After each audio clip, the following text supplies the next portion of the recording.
Grüezi miteinander, ganz herzlich willkommen und einen wunderschönen guten Tag, meine sehr verehrten Damen und Herren, liebe Freunde aus nah und fern. Ich begrüße Sie einmal mehr aus Maui zu einer Sondersendung von Weltwoche Daily, die andere Sicht, unabhängig, kritisch, gut gelaunt, aufgezeichnet Anfang Februar. Das Zeitgefühl geht etwas verloren hier in den ozeanischen Weiten des Westens. Aber man trifft interessante Leute auf Hawaii und neben mir sitzt ein Unternehmer und ganz wichtiger Gestalter der Zukunft, könnte man sagen. Und zwar ist es Yong San, der in seinem Leben schon viele hochdekorierte Positionen bekleidet hat. Er wird uns dann gleich erklären, was er alles gemacht hat, vor allem bei der koreanischen Elektronik, beim koreanischen Elektronikkonzern Samsung hat er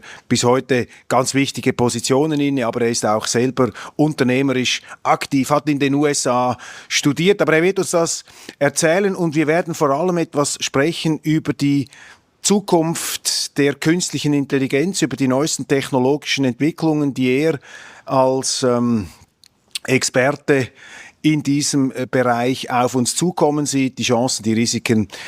Young, it's great to have you here in our program. I just made a short introduction in German, but it's probably better if you would give our viewers a short overview about your activities. What's your background? What fascinates you? What's the core of your interest at the moment? And great, again, thanks for your time.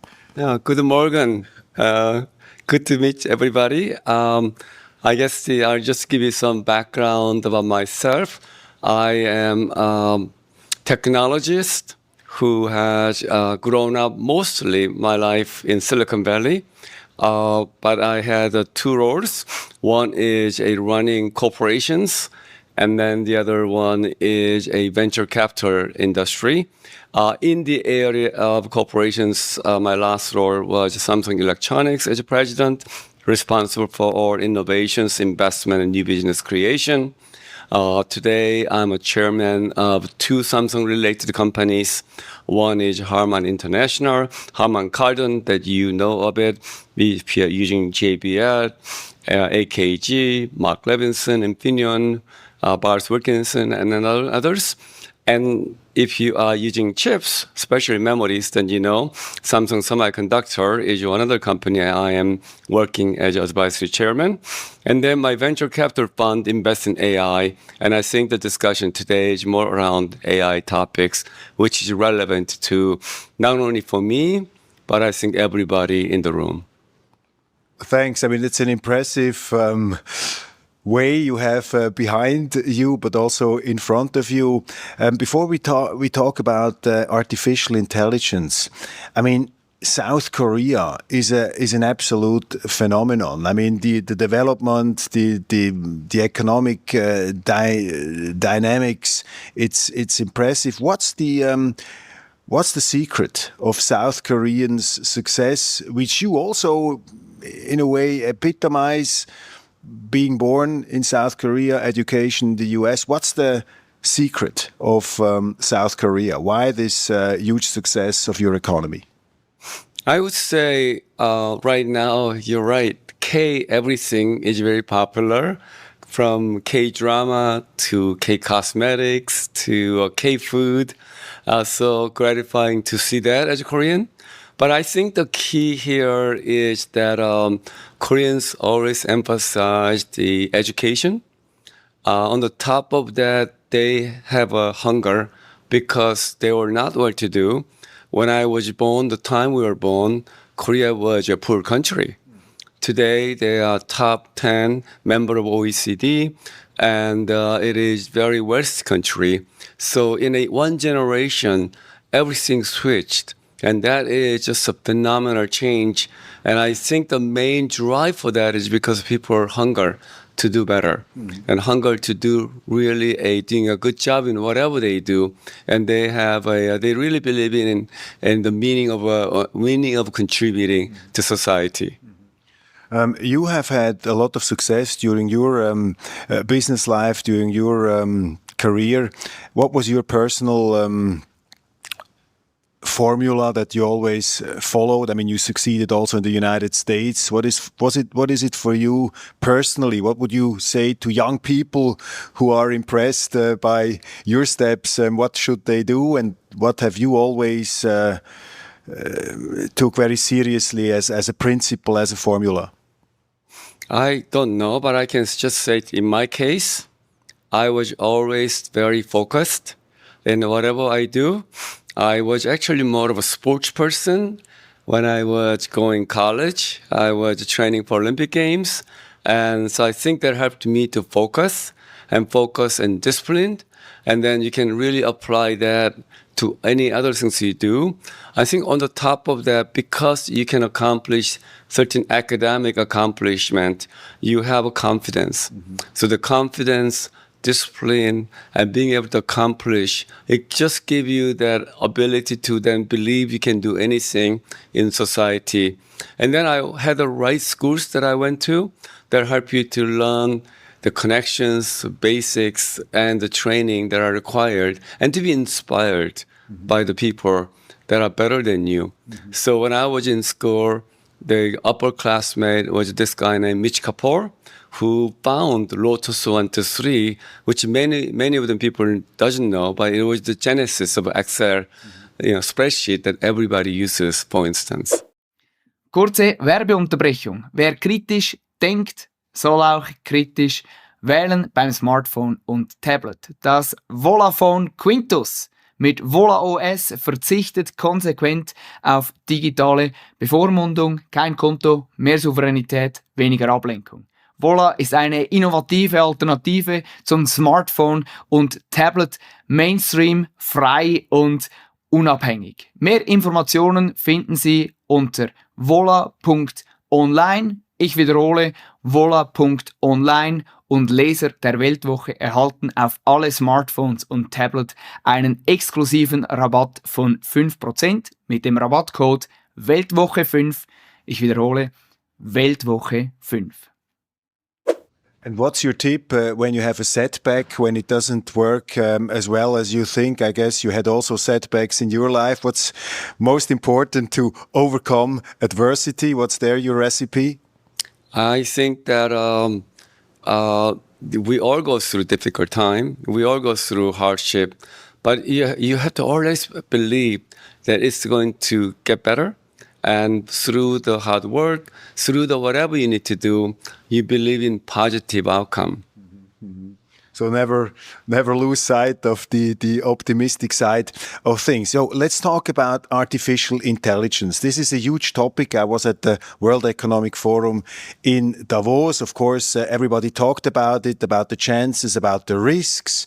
What is for you personally the most important thing about this innovation? What does it mean for the world? What does it mean for humankind? What should be really addressed? What is the interesting thing about artificial intelligence right now? So I think that AI is its moment where many of these things were there, but it's all coming together. And, we have seen many waves of technologies, right? If you think about even my own short career, in 80s, it was a personal computer revolution that gave you compute to you rather than enterprise only. And then you saw internet that can connect everybody with applications. And then you saw the mobile area where now everything is on fingertip. And then with the cloud, you can be able to download any apps that you want to do. So it's a very efficient way of connecting. Today, I think AI is a combination of all that, but more importantly now, it can deal with the data. We can deal with all the data that has been out there that humans can do it one at a time, but the concurrent parallel processing capability of AI is really incredible, and it's getting better every day. Therefore, in Hawaii, we say, you have to catch the right wave if you want to surf. But actually, this is a big kauna, so you have to hit really big kauna moment. Yeah. Is it Would you say, is it a revolution? Will it change mankind fundamentally? Or is it just another, you could say, technical step forward as we had them many, in the past? Or is it really a paradigm change? I think it's up to how we manage it. Just nuclear bomb was a big paradigm. I think we learned to manage that. Good can be bad, but we learn to manage that. I think this is also saying kind of weapons, tools that can be good, that can be bad, and we must manage that. What's clear is that the capability of AI is expanding exponentially. The curve is not linear. Curve is exponential. So whatever we know today is going to get better, much better. Today, we are very comfortable with asking ChatGPT or Gemini on text-based questions and automating certain things. But imagine what is working now is what we call multimodal, where videos, the text, the audio, and anything else that has been seen real time can come together. That has a profound impact on how we look at things, much better than and much more creative than where we had been. So I think that we are in just beginning of this AI transition. In American world, we call this baseball analogy, first inning of the game, and we have a long way to go.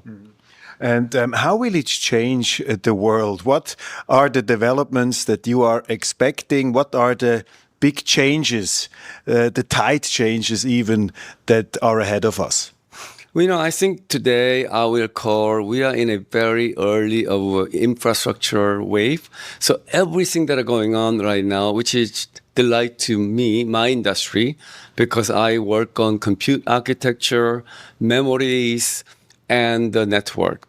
These are the things that enable the data go faster. So right now we're all worrying about how to put together data, how to move data, and how to reduce power, how to power that data movement. So right now we're in data movement. But I think the next phase is going to be applying data. How do you use the data to create the innovation that are critical to our lives? Maybe better drug discovery, maybe better compound in moleculars that can help you to discover a better battery compound. So these are some of the opportunities that we need to work on. And we're not there yet. I think we are in transition from having the tool, applying, learning, and also being able to connect with the real world, real experimentation. And those permutations that comes together, we are in transition there. But more also importantly, I think we're trying to learn to apply to enterprise. And that's much harder than it looks because you have to make sure they have the right data, right quality. You need to make sure you can validate these are the right things. You have to really believe this is secure so that the data you put it in is what you're using, not leaked out somewhere else. So we need a whole new way of managing data. It's a data journey and data security, data privacy issues, and how to power this data is also very critical because amount of power requires even 100,000 GPUs are already very, very, very, very high. And then Elon Musk talked about 1 million GPUs. We're talking about now gigawatts of GPUs, power. What does GPU mean? Oh, general purpose compute that are graphic processing unit, which was really there to help you to put together graphics better. It turned out that GPU was very good at matrix computation, which is really where the fundamental AC computation is. Wow. In Europe, there is a lot of talk about the risks, of course, of AI.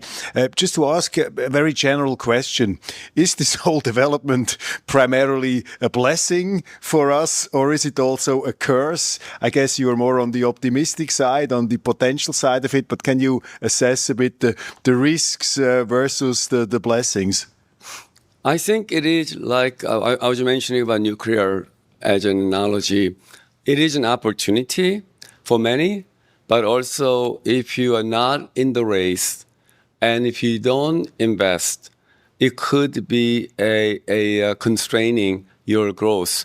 In fact, I would say that they are to say the future of competitiveness for corporations or even nations depend on how you adopt AI, how you manage AI, and how do you create your servant data, privacy, infrastructure, and support system. And that innovation pace will dictate your global competitiveness.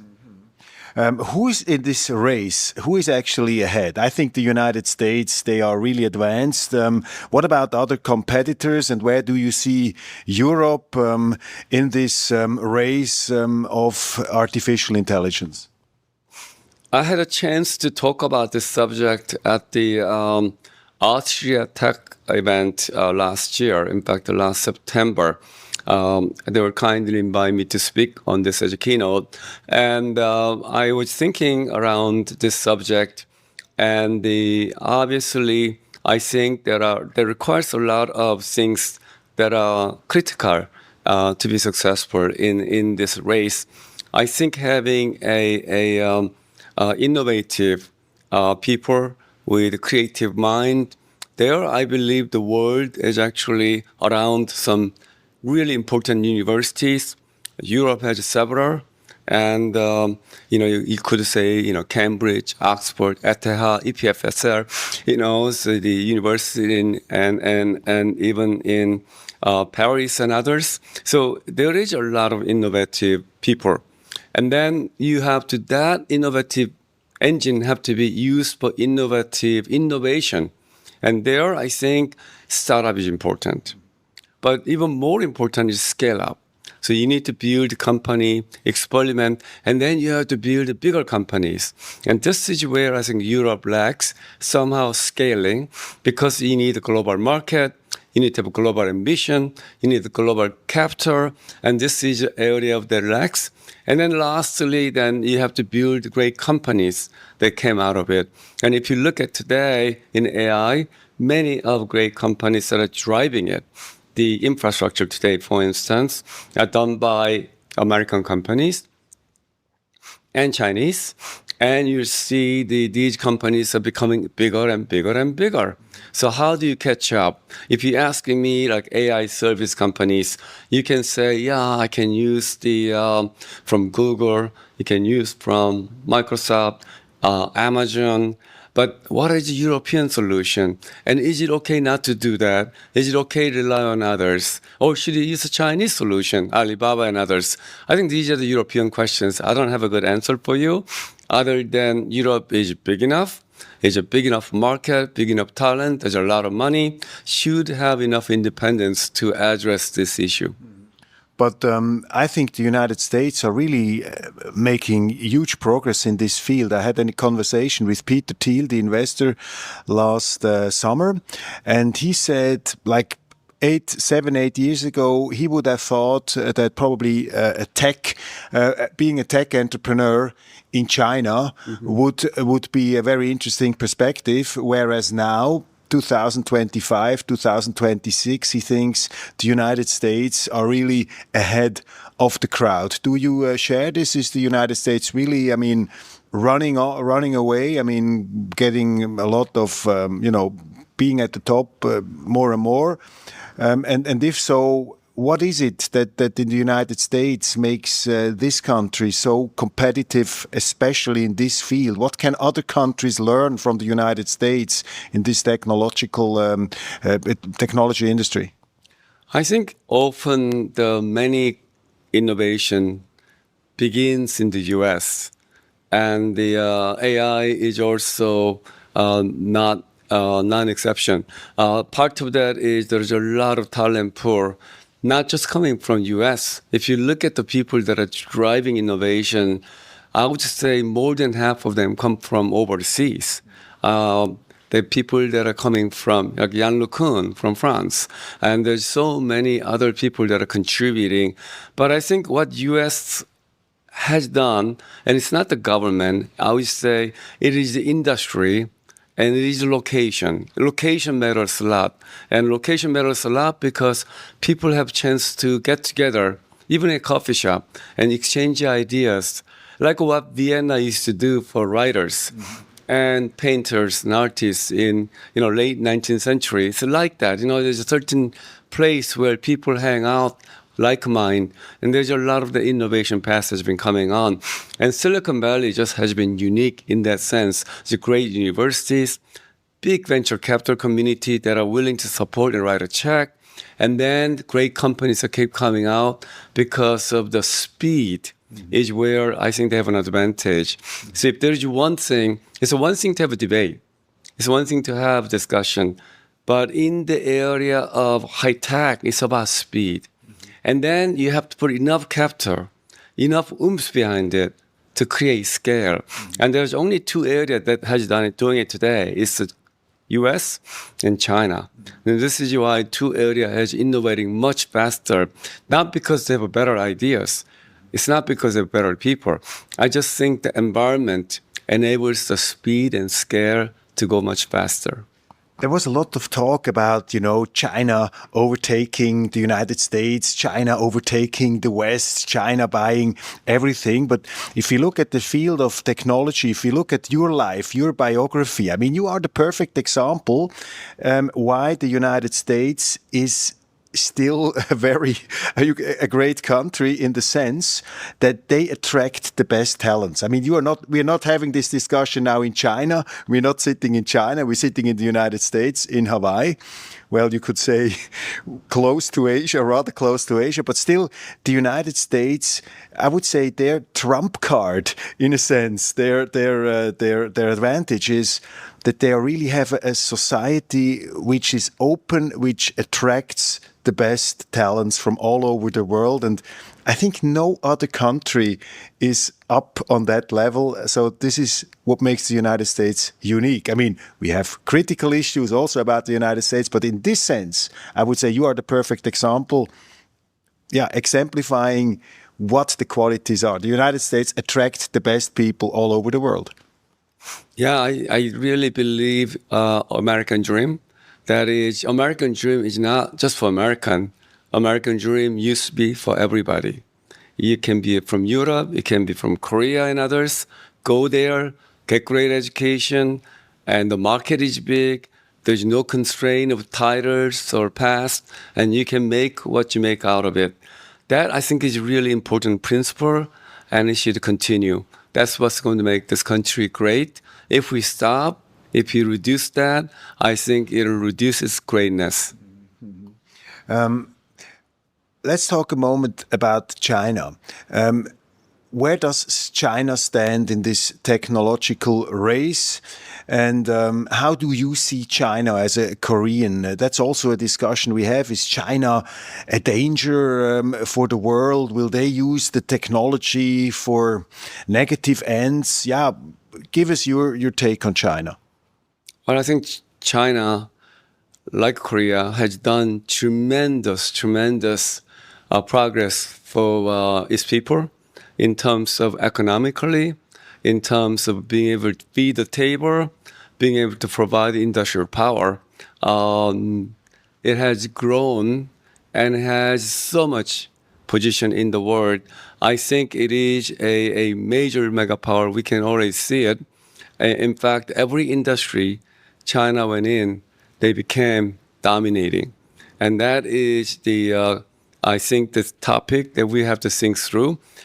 Can AI, could they dominate, continue to be where they had been in other industries? I believe there will be always top two. Is it US and China? I think that will be the race. Mm-hmm. Now, if you look a bit into the crystal ball of the future, when I'm thinking of newspaper articles about this revolution of artificial intelligence, I read these and these jobs will be lost, and it will be very tough for human beings to compete with the computers because they become increasingly human. We are talking about robots. We're talking about ersatz, human beings that are smarter. Do we have to be afraid of this revolution? Will the human beings become, how do you say in English, superfluous? Will we, will the machines get rid of human beings? What's the situation there? You mean like the movie Matrix? Yeah, no, I think this is a really ongoing question and concern that people talk a lot about.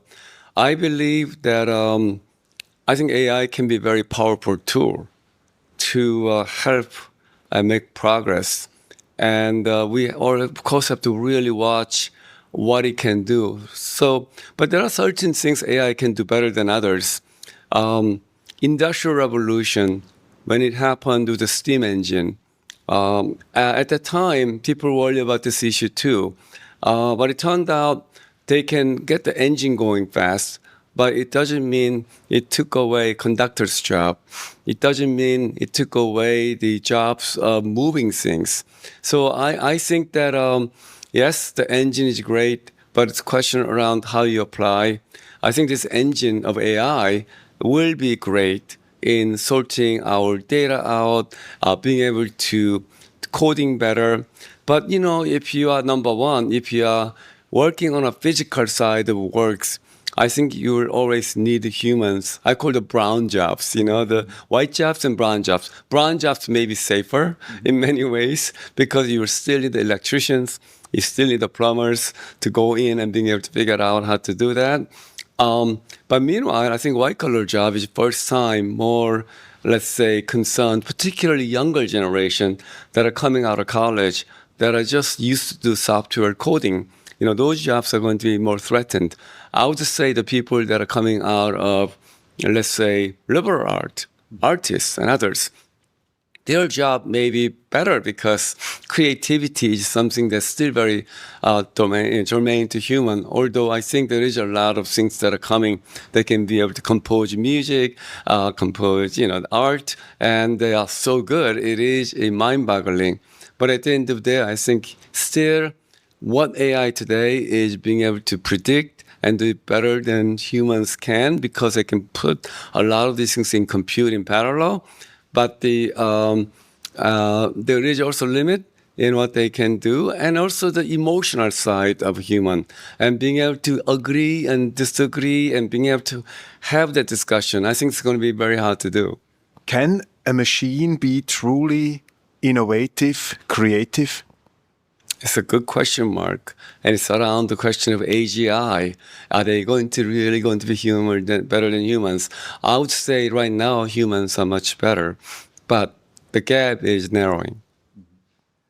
Do have machines which are powered by artificial intelligence, will they develop emotions? Will they have an emotional side to them, machines? Because intelligence goes also together with the whole apparatus of sensitivity and everything. Yeah, will machines at one day have emotions like humans? I have my doubts, but then maybe I'm a minority. I don't know. I think we'll see. You know how the sensing mechanism of humans are so much more than just brain. You know how your eyes, and there are so many other sensing mechanisms. And I think these are not an easy thing to repeat. So I really cannot comment on it because I'm not an expert in that domain. But I see the AI is very good computational side of it, automating things, repetitive, all those things can be done. And also manipulative. It's all a question of how you train it, right? How you train, what data you feed in. So it's really important that we have to watch that what you feed in, what comes out, and make sure it's like a nutrition. You need to feed the right food. I mean, the interesting thing is that a human being can create something which seems to be out of nothing. You know, the great artists, the innovators, they found something out which wasn't there before. Right. And with the computer, but I'm also an old economy guy, with the computer, I would say the machines, they can aggregate and, you know, and organize everything which is already there, all the information, all the data, much quicker than a human brain. But can they truly add this, spark of genius that is in some humans? I mean, will that be a domain where the humans will rule till the end of days? Well, first of all, your comment about humans versus machine, it takes a lot of energy to pretend some of the things that we can do. So if you think about like the Go Master story, his brain was probably running at 20 watt of power. To compete with story, DeepMind were using over 160 servers, compute. So it was really expensive, high powered to match his brain. So we're not compute heavy, energy inefficient, and we can do much better. So I'm going to just say we're not done yet. In AI space, we still have to do a lot better efficient way of processing, because otherwise we're going to running out of power, running out of energy. So that concern is real, and I think we have to figure that out. And part of that is better energy source, but part of that is much better machinery, much efficient machinery that can be able to run AI. I think that's a big, big opportunity that we need to realize, because that's where the game is now. Everybody trying to figure out where is the source of energy. Without energy, you cannot run your capabilities in driving AI infrastructure. And without infrastructure, you cannot even put your data in there to run it. So I think these are the challenges today. And then eventually, let's assume that they become more efficient. Let's assume they can do much more parallel, much better, more network. Then you have to really think about the quality of data, because data quality will matter.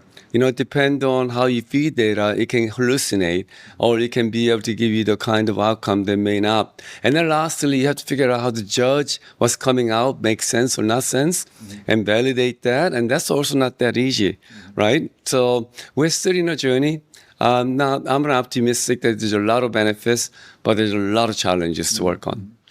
In a political sense, is artificial intelligence good for the normal citizen, or is it especially good for the state? I mean, will the governments use this power of the machines to control the citizens, or will this technology empower the citizens to preserve and guard their freedoms? So in other words, is artificial intelligence bad news for dictators all over the world, or is it good news?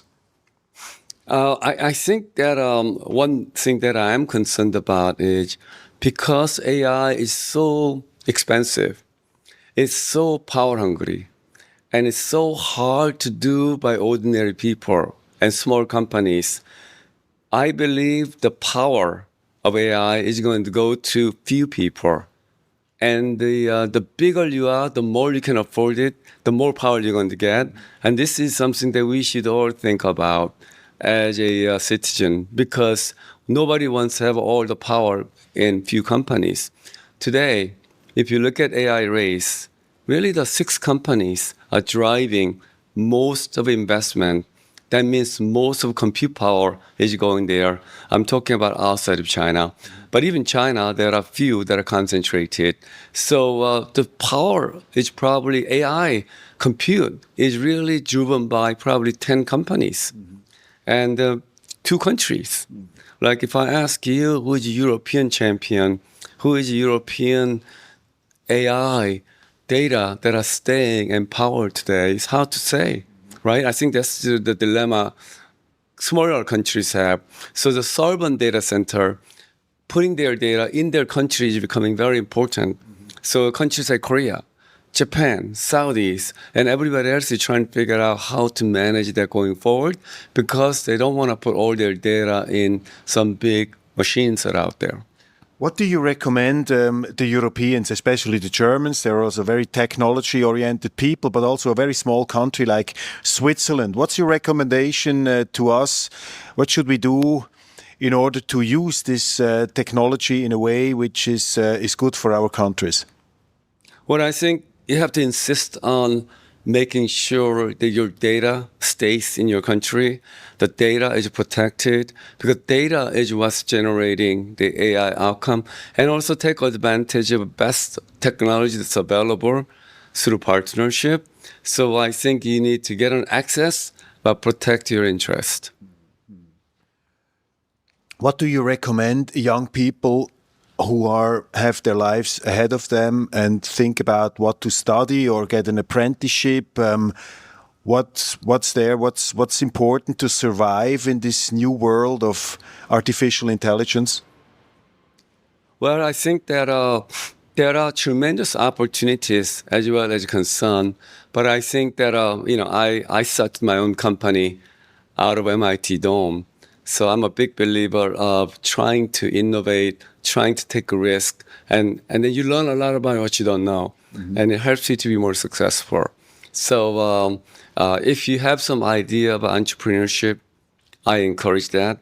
If you want to work at certain area of expertise, then work with the leaders.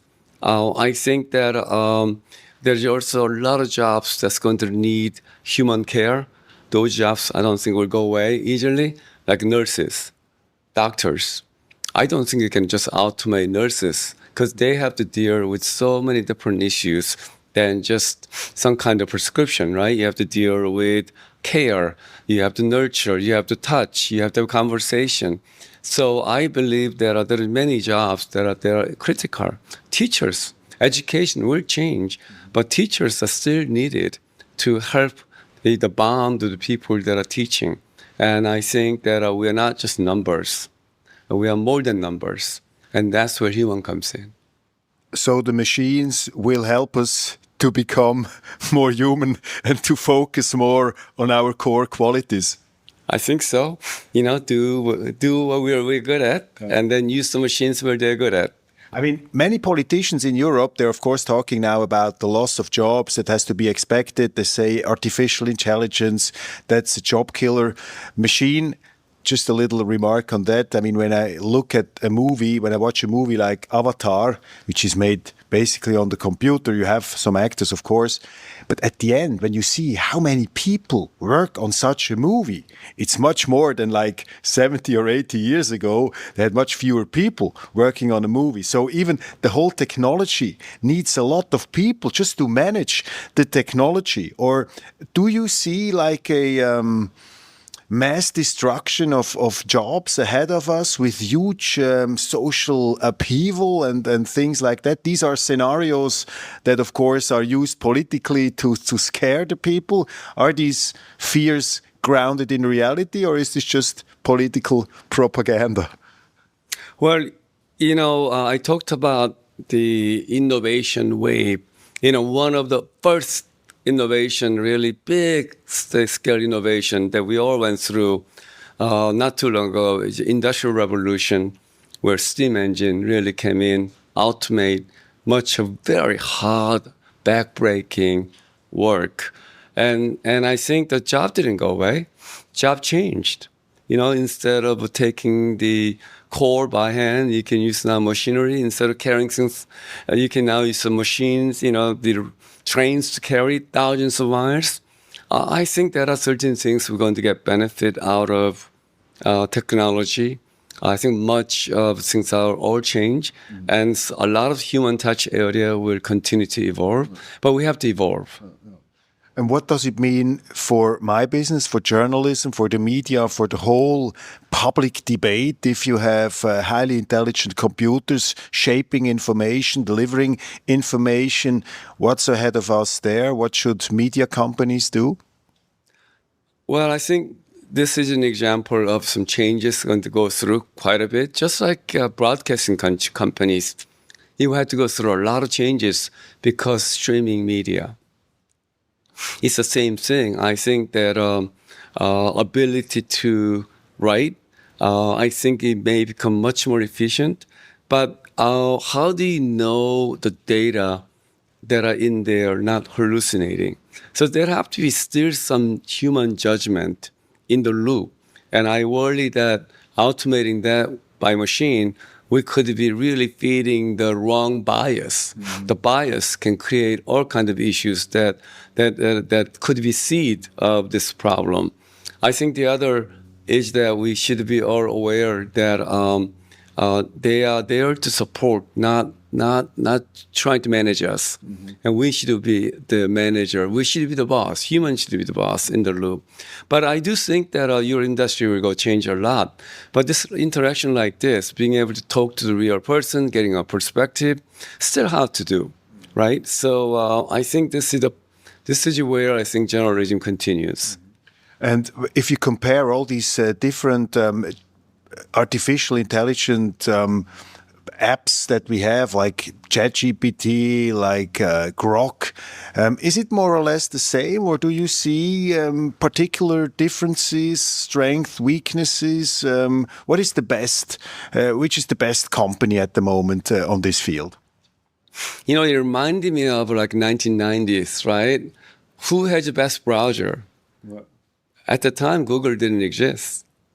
It's like Zoom, when they came out, they had many other video conferencing tools like WebEx, Skype. But at the end of the day, actually the better one can still come out. So I think we're still, remember I told you we're first innings of a baseball analogy? I think we are still very early. So all the things are evolving. However, I do think one thing is clear. It costs so much money to invest, so much technological innovation to push for this. The haves, the few companies that are leading that will have a lot of advantages because the power of data, the power of infrastructure, the size, the scale will have an advantage. And it'll be, especially the big companies are moving fast. How do you catch up with them? That will be the challenge for many. Thanks a lot, Yang. I'm trying to figure out whether I have forgotten an important topic or whether we have touched everything that should have been touched. Is there another thing we should talk about, or are we through with, is there other fields that you would like to mention, or have we covered the subject? Yes? Well, you know, you're in Hawaii, Maui, great place. Enjoy, and we say aloha. Okay, yeah, that's true. I mean, it's absolute. We're living here in a not so technological environment. We see the waves, we see the nature. It's raining at the moment. The storm is coming, and in even the world of artificial intelligence is not able yet to control the elements. So we see the power, the overpowering power of nature. Meine Damen und Herren, ganz herzlichen Dank, und auch Ihnen, lieber Yang Son, ganz herzlichen Dank für dieses Gespräch, und wir bleiben neugierig am Ball und wünschen Ihnen einen schönen Tag hier aus Hawaii mit 11 Stunden Zeitdifferenz nach Europa. Bis bald, wir melden uns zurück. Entschuldigen Sie, bevor Sie dieses Video nun wegklicken, was Sie eben gesehen haben, diese Art von Journalismus, die gibt es eigentlich in dieser Form fast nicht mehr auf dieser Welt. Rede und Gegenrede, die andere Sicht beleuchten, das ist die Weltwoche, unabhängig, kritisch und ja, auch gut gelaunt, weil wir eben glauben, dass selbst in den schlimmsten Abgründen immer irgendwo ein Lichtblick liegt. Wir beleuchten, was andere weglassen. Wir sprechen mit jenen, mit denen sich sonst niemand zu unterhalten getraut. Wir schreiben, was ist. Abonnieren Sie daher die Weltwoche. Jedes Abo ist eine Liebeserklärung an die Meinungsvielfalt. Denn unabhängiger Journalismus funktioniert eben nur mit unabhängig kritischen und vielleicht auch gut gelaunten Leser. Sie sind der Grund, warum wir machen können, was wir eben machen. Alle Abo-Optionen finden Sie auf unserer Website www.weltwoche.de, sowohl für Print als auch digital und maßgeschneidert auch für Deutschland. Und wenn Sie bereits Abonnent sind, dann möchte ich mich an dieser Stelle einfach mal bei Ihnen bedanken und wünsche Ihnen nun viel Vergnügen beim nächsten Video.